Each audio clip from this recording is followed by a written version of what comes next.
Recently, I've gotten requests to look at more second thought videos. This one on climate change. And let's check it out. The world faces a lot of challenges. From poverty, to war, to famine, to disease. Our species has a lot of problems that need solving. But there's one problem that is not only incredibly threatening on its own, but also makes all the other problems much worse. Climate change, the result of natural atmospheric changes and intense human activity and pollution, poses an existential threat to not only humans, but countless other species around the world. If we're going to mitigate some of the worst effects of climate fallout, we need to start making real changes immediately. Unfortunately, Tornadoes! that doesn't look like it's going to happen. In this episode, we're going to talk about the basics of climate change and why capitalism is not equipped to handle the crisis. Before we get into the analysis, I think we should start with some By the simple way, facts was that about- a nuclear power plant? Someone correct me if I'm wrong. I think that's nuclear power, right? If it's not, it looks like it. Now I'm going to look like an idiot if it's not. All power plants look the same except for the dumb windmills. But anyway, that's a point I like to make. If someone is out there fear mongering about climate change,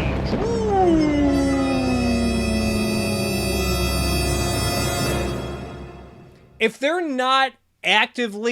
not loud about proposing nuclear energy as a solution, as an alternative, if that's not like their first thing, I stop taking them seriously, and you should too. A cheap, reliable, safe form of energy that has no carbon emissions. And a lot of the warmongers today don't really seem that enthused about nuclear energy. You barely hear it outside of like some neoliberals, maybe some conservatives. You barely hear it as an alternative. Before we get into the analysis, I think we should start with some simple facts about climate change. I'll start at square zero. Climate change is happening. It is not debatable. Regardless of whether or not you think humans are causing or worsening the problem, you cannot claim that we are not witnessing serious changes to the planet's climate. The evidence is sound and overwhelming. The only detractors are people who are either A, not experts in the field, or B, paid by the oil and gas industry to spread disinformation. Usually both. Even if you're not convinced by the consensus of the entire scientific community, the effects of climate change are something you can see for yourself. The evidence is sound and overwhelming. The only detractors are people who are either not experts in the field or who are being paid by big oil to spread disinformation.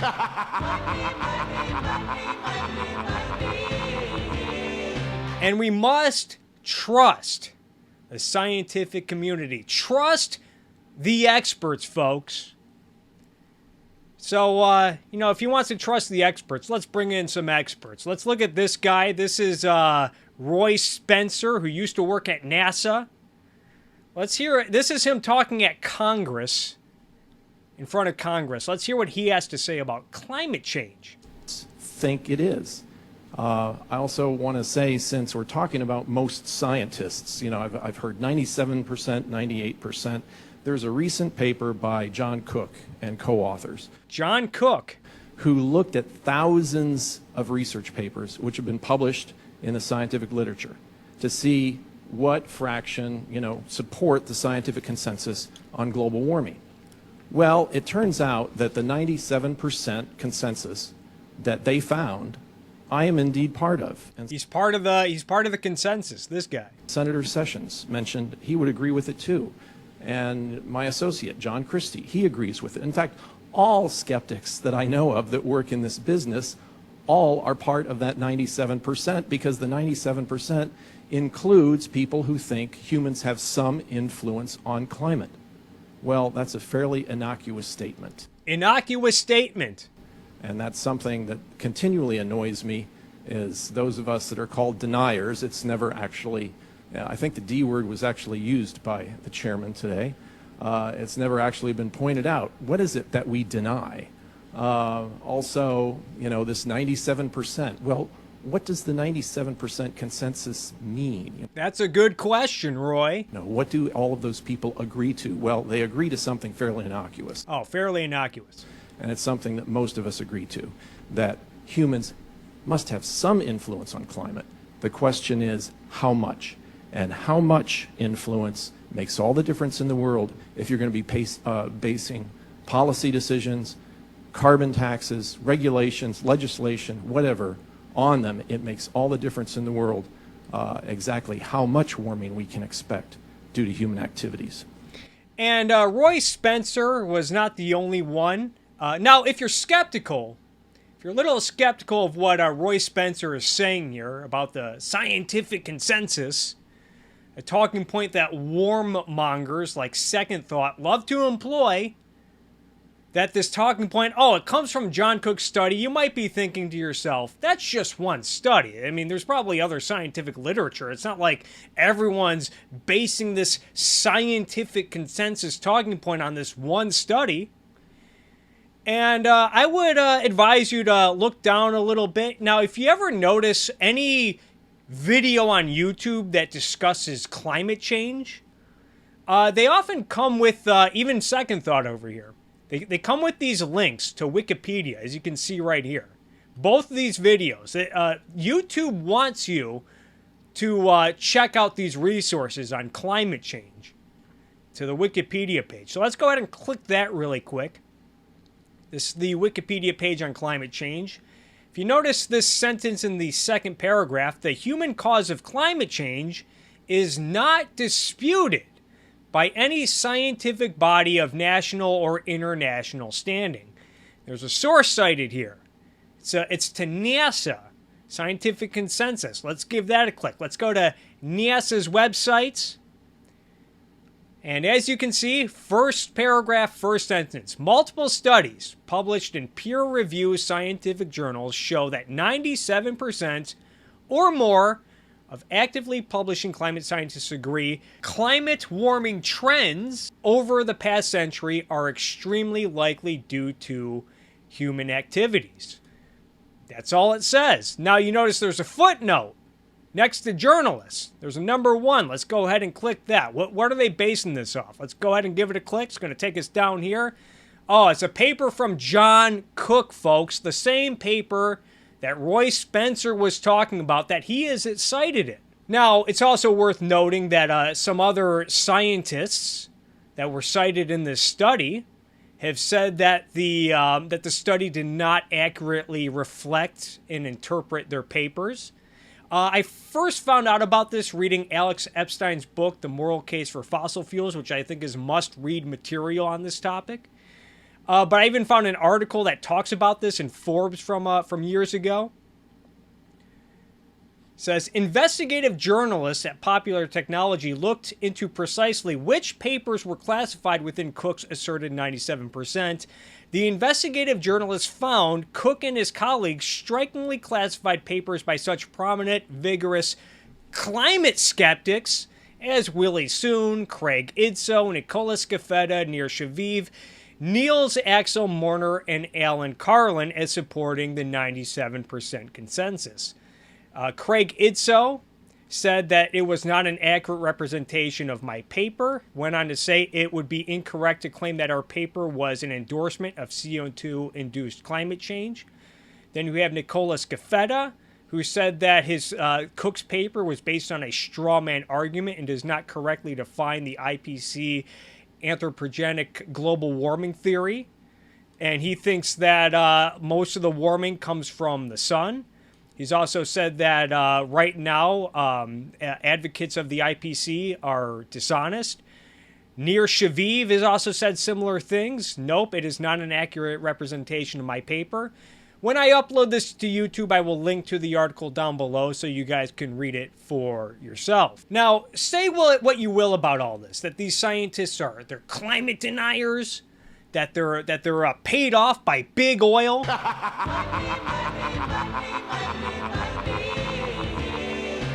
I've read that Roy Spencer, you might say that Roy Spencer has other crazy views like intelligent design. And to that, I would say, what happened to trusting the experts? Read a book, read a book, read a motherfucking book. Read a book, read a book, read a motherfucking book. Roy Spencer has actually written books. He wrote an entire book in response to Al Gore's second movie about climate change.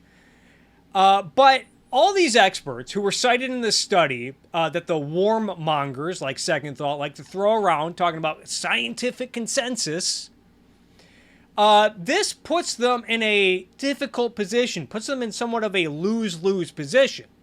Because either these experts need to be taken seriously, because if they're not to be taken seriously, if we can just dismiss them as climate skeptics and shills for big oil, then you can just throw that entire consensus talking point into the garbage, because it relies heavily on their work. But again, even if we're to take the study at face value, as Spencer says, the finding is innocuous. Even NASA's website, all the 97% consensus says is that climate warming trends over the past century are extremely likely due to human activities, particularly greenhouse gas emissions. Now, people like Second Thought, they'll take this talking point and then they'll package in all of the talk, all of the apocalyptic discussion. They'll sneak in all this, the talk about catastrophe. And if you dare question all that talk, all the speculation about droughts and severe weather and floods and food shortages, then they call you a climate denier.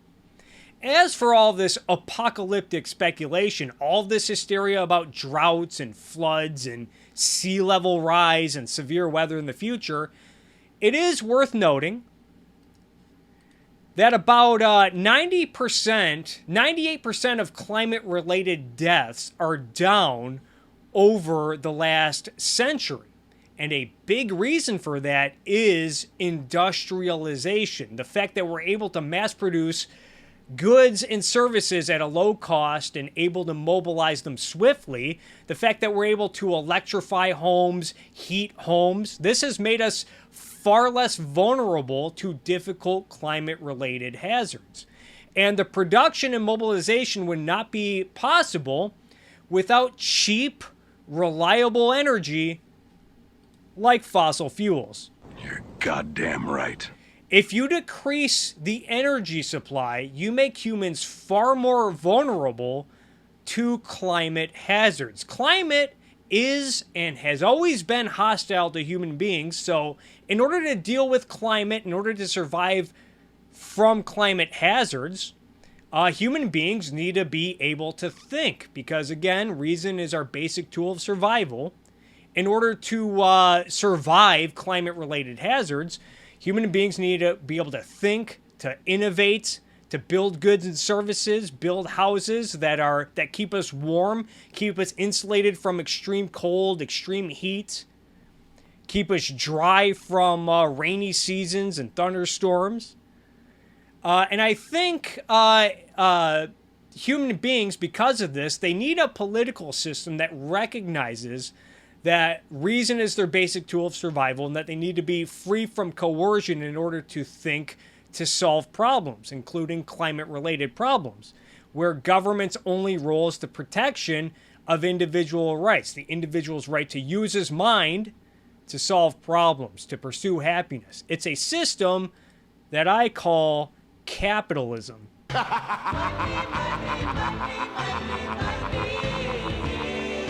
I recently visited Majuro in the Marshall Islands as part of a documentary crew. We saw homes literally being consumed by the sea. Islands and coastal regions are going underwater, and this is only one of the side effects of climate change. Okay, I hope we're on the same page here. Yeah, hope we're on the same page here. Now, it is worth noting that sea level rise, I feel like this is another issue, this is another Mott and Bailey tactic. They take an issue like sea level rise, and the sea levels are rising, they have been rising, that's a fact, but when they bring it up, they want you to think as if coastal regions and islands like Majuro, like they're just gonna suddenly one day be under 200 feet of water. But when we actually look at the science, according to NASA, the sea levels are currently rising at about 3.3 millimeters a year, which if you run the math, by 2100, the sea levels will probably rise at about 11 to 12 inches. Some scientists have said that when you factor in more man-made greenhouse gas emissions, that this might accelerate the sea level rise, but even then, the most dire estimates I've seen have been 2 feet. But even if it's just 11, 12 inches, I'm not saying that's good or that it's not bad or not something that we should think about. But it's also worth considering that this is going to be a slow and gradual process. It's not like the people in Majuro, are just going to suddenly wake up one day and just be under 4 feet of water. It's going to be something that that if they notice it's becoming a increasing problem, they're going to have a lot of time to prepare to deal with future sea level rise. And I think there are a lot of solutions to deal with that. They can build taller buildings. They could build sea barriers like they do in the Netherlands. The Netherlands, they build sea barriers to slow down and prevent sea level rise and to reduce the burden of flooding. And I don't know what the solution is long term, though, other than build taller buildings and build barriers in the ocean. Maybe consider moving. I know this might sound selfish and insensitive, might be controversial, but again, what's the other alternative? A warmonger like Second Thought, he's going to say we got to get rid of capitalism. Whatever elements of capitalism we still enjoy, got to give up our property rights, whatever property rights we still have left. Perhaps pay $15 or more for a gallon of gasoline, triple our utility bills. Maybe conserve energy, turn off your lights after 5 p.m. No more PlayStation 5 after 5 p.m., kids. And for what? So that 27,000 people in Majuro don't have to move in 80 years? Which I'm guessing they probably won't have to do anyway. But even so, I think it's a pretty ridiculous demand. Climate change is happening, and the fallout is already doing serious damage to communities around the world. There's a certain type of person who always appears in the comments of this type of video to say things like, humans have nothing to do with climate change, this is just a normal part of Earth's climate cycles. I'm sure there will be some of these people on this video too. To address those people, you're wrong. And even if you were completely correct, the consequences of the changing climate are so severe that we must take significant steps to mitigate the loss of life and spiraling global crises. Think of it like this. If you're out for a walk and someone is driving straight at you and you're clearly going to be run over, what would you do? You'd do everything in your power to avoid being run over, right? I'd probably just lobby some politicians to impose gas taxes to the point where they run out of gas before they hit me. I don't know. Does it really matter whether the driver is purposely trying to kill you or if their brakes are out? No, because the end result is undesirable either way. The things that led up to you having to avoid getting hit by a car shouldn't factor into your consideration of how to respond. The same is true of climate fallout. So, with that out of the way, let's look at a few basic facts about climate change and its disastrous effects. We'll start with the bad news. Even if we completely stopped emitting greenhouse gases today, we've already set in motion a scenario which will inevitably release more warming agents that have been trapped in ice for thousands or millions of years. This will cause serious problems the world over. Yeah, it reminds me of, I think back in 2019, I think Progress, they said that back in 2019, they said that we have 18 months to get serious about climate change because after 18 months, it's too late. And that 18 months expired, I think, in January. So might as well keep burning fossil fuels to enjoy whatever precious little time we have left on the planet. Anyway, moving on. Already hot areas will face record heat waves and droughts, which will adversely affect food production. Continued warming and acidification of the world's oceans will destroy fragile ecosystems like coral reefs and threaten fish populations which billions of people rely on for food. Now, it's also worth noting, I think roughly half of the aquatic food sources, like fish, I think are produced by fish farms. So again, if this becomes a problem, not saying that I want all the fish and aquatic life to die out, but if the issue is food, again, reason is the answer. More fish farming.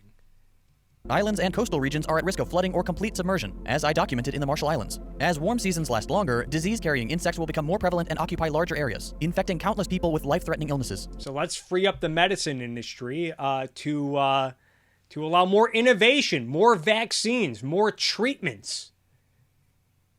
Maybe allow people to spray DDT to kill off these mosquitoes. Finish them once and for good. Farming regions will be at tremendous risk of crop failure as local weather behaves erratically or changes completely. In the developing world, crop failure and drought will combine to create massive water and food shortages, resulting in unspeakable death tolls and the worsening of the world's ongoing poverty and migrant crises. Sooner or later, oil will cease to be the most valuable resource to imperialist nations. It will be replaced by water. When the most basic necessity of life becomes a target for military action and occupation, we will begin to see suffering unlike the human race has ever seen. So I think Second Thought thinks that we're going to eventually have wars over water. This is something I hear a lot from warmongers. Yeah, here it is. The water wars are coming. He put this up shortly after his climate change video. So yeah, Second Thought thinks that we're going to have wars over water due to climate change. And whenever this comes up, I'm always thinking, here's an idea. How about desalination plants? which are often not built because environmentalist dopes do their best to prevent their construction. But apparently Israel has gotten so good at desalinating water that their neighbors have become more friendly toward Israel as of late, because countries like the UAE, they want to get their hands on that sweet desalination technology. But often when I bring it up, I often get told that it's too expensive. Water desalination, it's too expensive, you guys. It just costs way too much to remove water, to remove saline from the water. But apparently, building bomber jets and missiles and submarines and tanks and aircraft carriers to fight wars over water, that's all chump change, apparently. But this video isn't about all the specific details of climate fallout. I've covered that topic in previous videos if you're interested. What we really need to talk— I get that this is coming from a very pessimistic, low view of man, that instead of using technology to innovate, to find solutions like water desalination, which I think still could use some work, I'll admit.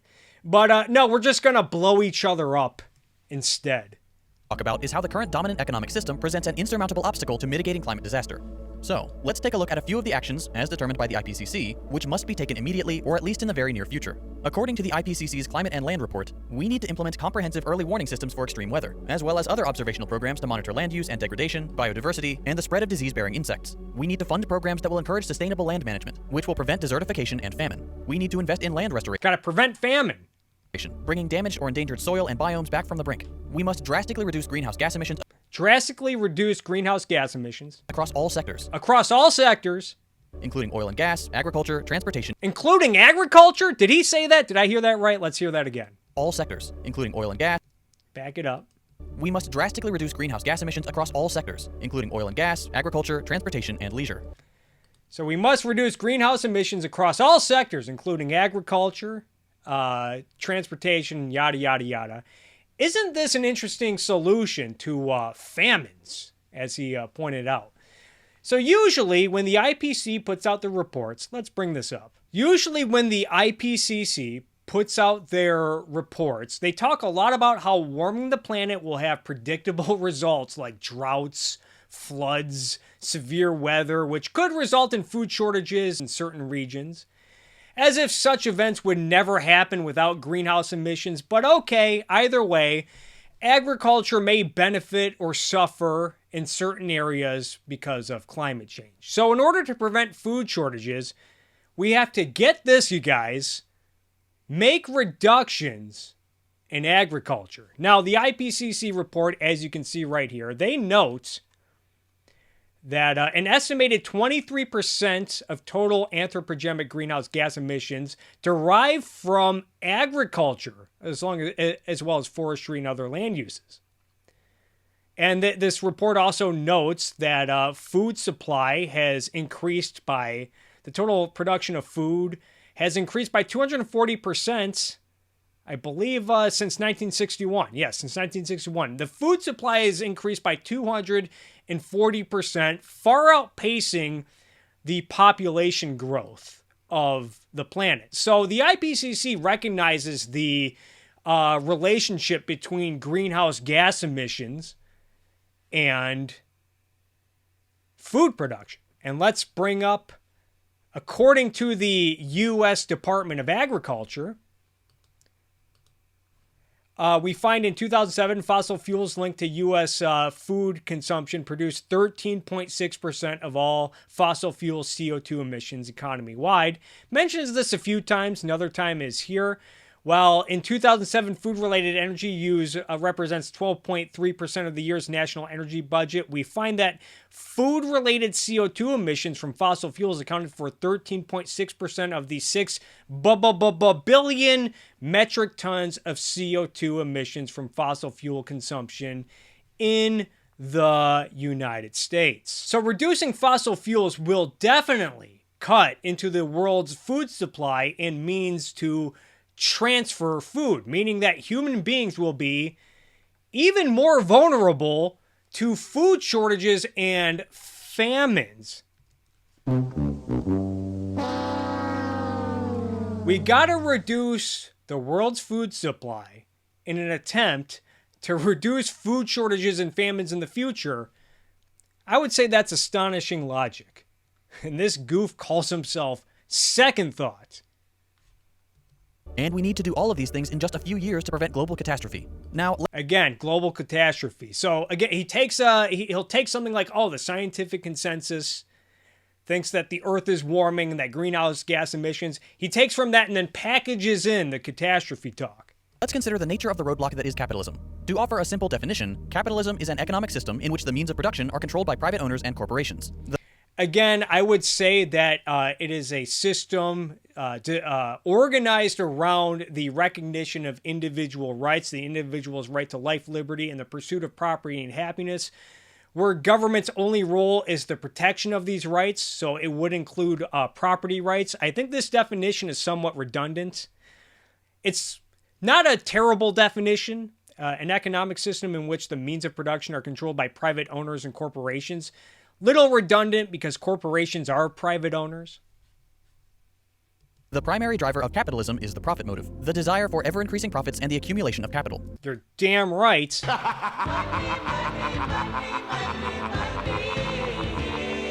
It should be obvious that the very premise of capitalism is antithetical to any kind of long-term planning.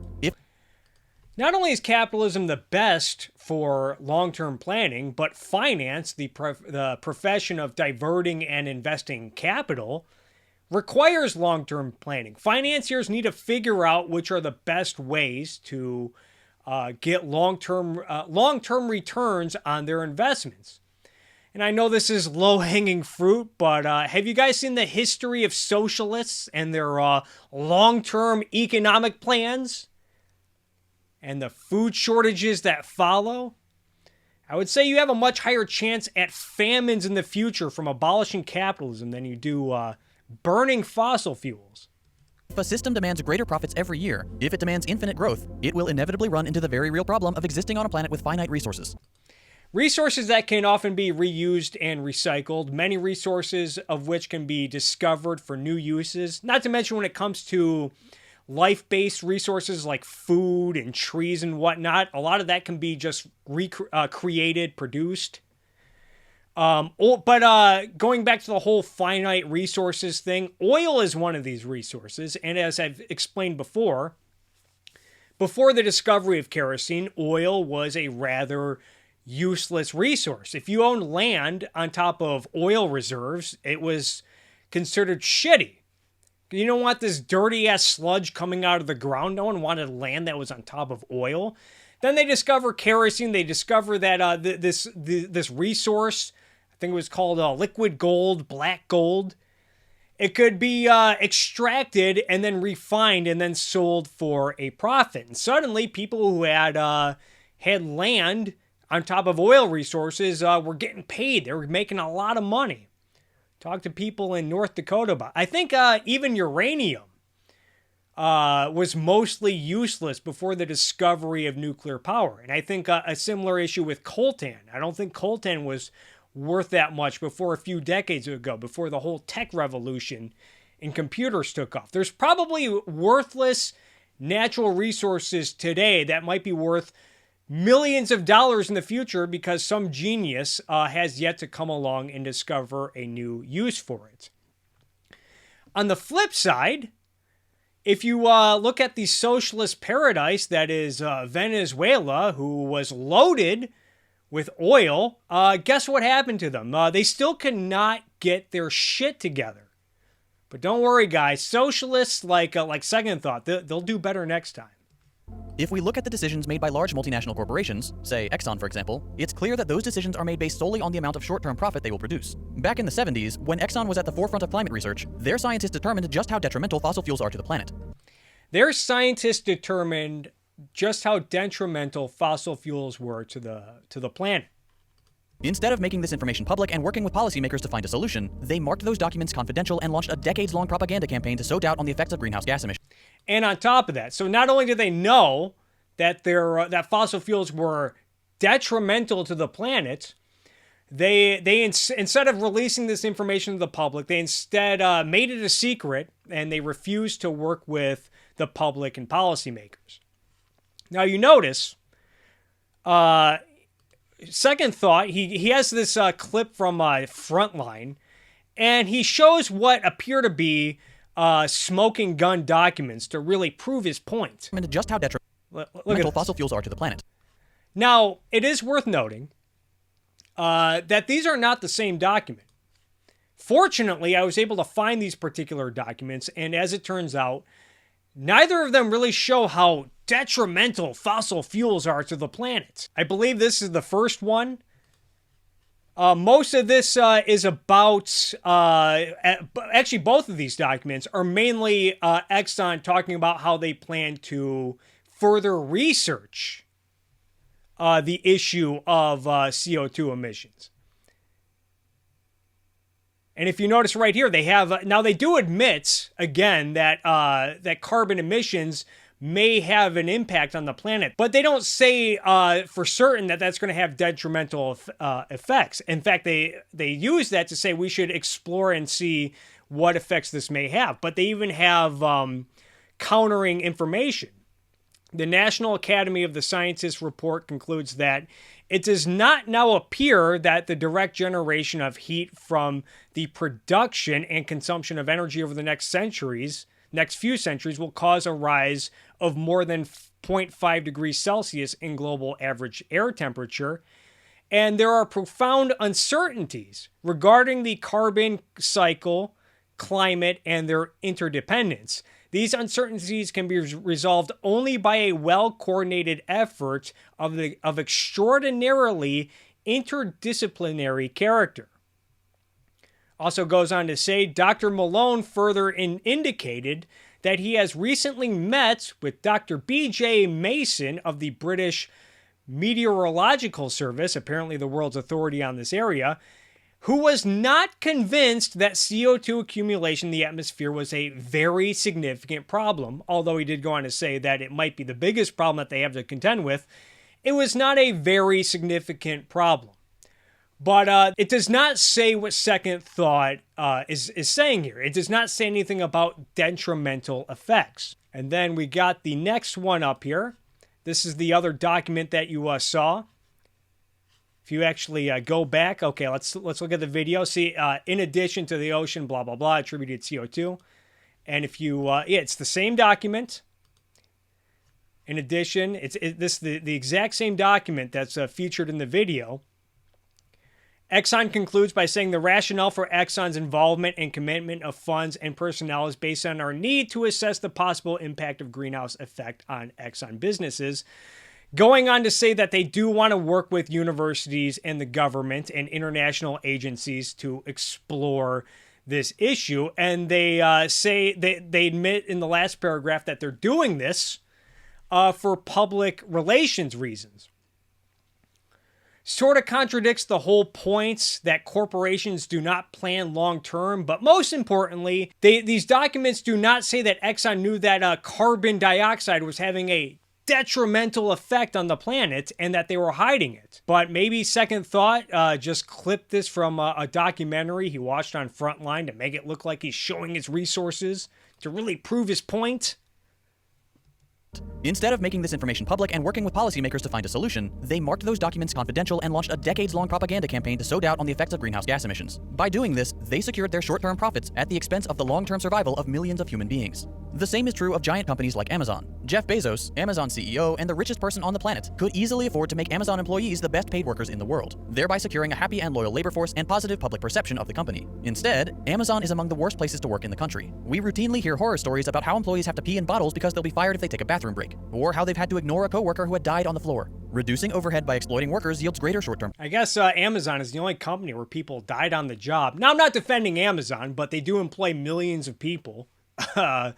So it's probably likely that people will die on the job. It's unfortunate. I guess the point I'm trying to make is it fair to blame that on Amazon? Profits, but it turns the public against the company, causes massive turnover, and damages their own long-term survival by ensuring its workers have neither the time nor the disposable income to buy their products. This kind of behavior is common among capitalist companies. And yet Amazon workers still voted against unionizing. Now, this is a thing that Second Thought does, as I mentioned in my parody video of him, whether or not capitalism is worth it. If you like this video and are tired of capitalism, then consider giving me whatever little money you don't have that you receive from your employer that is underpaying you, so that I can unironically make more Marxist propaganda videos. Thanks for watching.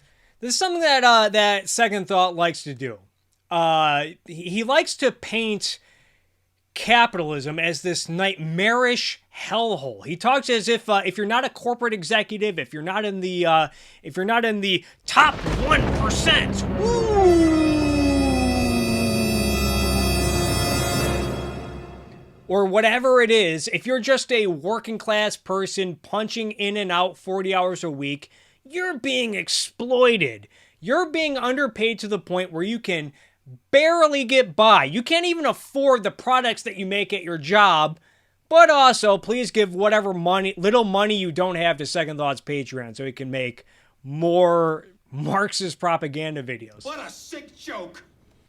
It's also funny to see him say that Amazon, a company like Amazon, is not focused on long-term planning, when Jeff Bezos was mocked and dismissed in the 90s for having the dumb idea of selling books on the internet.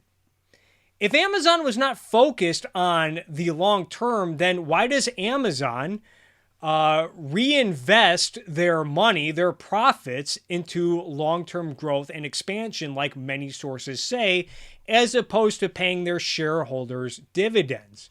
If Amazon is not focused on the long term, then how did Amazon go from a struggling internet bookstore 25 years ago to one of the largest corporations in the world, competing with giants like Microsoft, Walmart, Google, Apple? Oh, they did it by exploiting their workers in the U.S. tax system. Blow it out your ass. Including many smaller ones. Today, it's exceptionally rare to find a job that pays a reasonable salary or offers benefits of any kind. The name of the game is reducing costs to maximize profits. That is the only goal of capitalism. How do you reduce costs? You often reduce costs by innovating, developing technology, which then in turn oftentimes reduces prices, which the masses greatly benefit from. So, if we can't count on capitalism to even take care of the workers that keep the system running, how can we expect it to make provisions for people on the other side of the world, or who haven't even been born yet? Haven't even been born yet. For people who have not even been born yet, what have I been telling you guys? The warmongers on the left and the anti-abortionists on the right, they want you to sacrifice your way of living for the sake of the unborn. I also have a question about this concern for the workers, concern for the working man that Second Thought has in pertaining to the issue of climate change. What if the workers that he cares so much about, what if they decide that they like burning fossil fuels? They like burning fossil fuels so that they can keep their means of production going. They like to burn fossil fuels so that they can go on like a nice fancy cruise during their generous paid vacations that socialists promised them. They want to spend their weekends off gassing up their cars and going on road trips. You know, that's a really good question. The scientific community knows that nothing will get done unless there's a profit to be made, so their reports often contain return on investment timelines and estimates. But if you look at their numbers, there's no way an oil executive or a cruise line CEO would go for it. I guess that answers the question about the working man enjoying a nice cruise. Sustainable land management programs that might be profitable in 10 years? The cruise and oil industries are incredibly profitable now. Why would they take a reduction in profits when those profits are their sole motivating factor? And if the big lobbies won't go for it, neither will the He says this as if there's not an entire industry in agriculture that has a vested interest in sustainable land. Does Second Thought not think that farmers and food companies and grocery stores and restaurants and stadiums and other venues have a vested interest in ensuring that food remains in high production. Talks a lot about land management when private owners of farmland need to ensure that their land can produce food in the long term, or else they will lose profits and likely land value. Did he not just mention Amazon as a big boogeyman of capitalism? Amazon owns Whole Foods, which they spent about $13 billion on. They spent $13 billion on a grocery chain, and apparently have no long-term plans to ensure that the shelves are stocked. But even with the cruise line industry, for those of you who have never been on a cruise, two things that you'll see a lot of on a cruise is one, food, and two, large people eating food. We're talking breakfast buffets, lunch buffets, dinner buffets, snack bars by the pool. You guys ever see the movie WALL-E? You guys ever see this shit? What do you guys think this movie was based on? These space cruise ships where everyone's like morbidly obese, drinking their milkshakes. You're telling me that the cruise line industry does not have an interest in feeding all of these mouths? Also, again, going back to what I said earlier about agriculture, 13.6% of carbon emissions come from food consumption and production, so I'm guessing that the fossil fuel industry might feel a pinch if agriculture and food production falls off a cliff. Politicians who rely on their donations. The most damaging industries also just so happen to have the largest political lobbies. They make tremendous profits from exploiting workers at home and abroad, not to mention the limited resources of the earth itself. And they're willing to shell out tens of millions of dollars to fund politicians and propaganda campaigns so they can keep doing it. Even if you're inclined to be optimistic and hope that these people will have a change of heart, just look at the historical record. When multinational companies set up shop in Central America, they made enormous profits. They could have paid their local workers a good wage, or at least a living wage. Instead, they were little more than slaves. The workers were brutalized by corporate paramilitary groups. They had their families threatened if they weren't productive enough. Some parents even received the severed hands of their children if they didn't meet their required quota. If these people were willing to maim or even kill their workers, why would we assume they would be willing to make massive concessions to help mitigate climate fallout? Yeah, because the banana republics were just beacons of freedom and capitalism. I don't know about you guys, but when I think free markets, first country that comes to mind, Guatemala in 1915. And then after that, it's a toss-up between early 20th century Honduras and Colombia. Real shining cities on a hill. Those banana republics.